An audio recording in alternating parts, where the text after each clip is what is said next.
कर ले।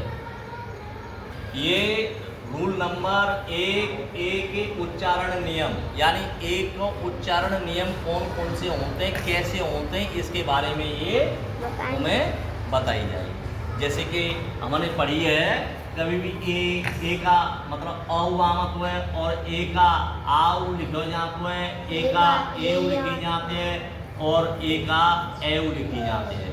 तो ये नियम है। तो ये नियम कैसे, ये समझने वाली बात है।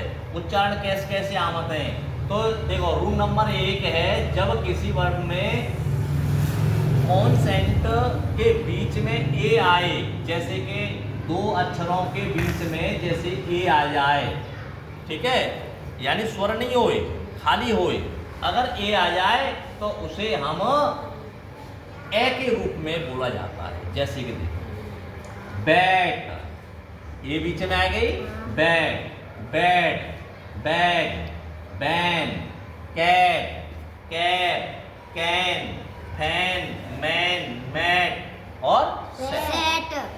ठीक है, इस प्रकार से हम इनको उच्चारण बोल सकते हैं। दूसरा नियम है, दूसरे नियम में क्या है, जब किसी वर्ड में ए रहे, काऊ अक्षर में यानी काऊ मीनिंग में ए रहे और ए के बाद एक कॉन्सेंट हो, जैसे कि ए के बाद में एक अक्षर और आ रहा होए, जाके बाद ई आ जाए, तो बा का उच्चारण ए होता है। बा का उच्चारण ए होता है। जाको ए हो तो है और जाको ए।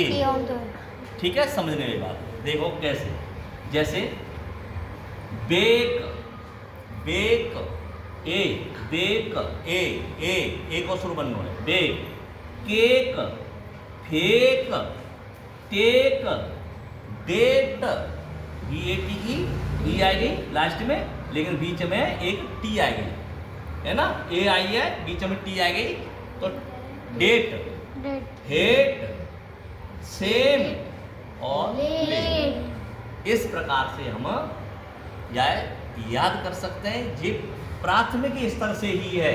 प्राथमिक स्तर जानते हो, छोटे बच्चों के लिए समझने वाली बात है, इसके बाद आगे होगा। ठीक है, अभी और नियम बताऊंगा मैं, वे नियम समझेंगे, इसके बाद तुम फिर इसे करेंगे। हम तो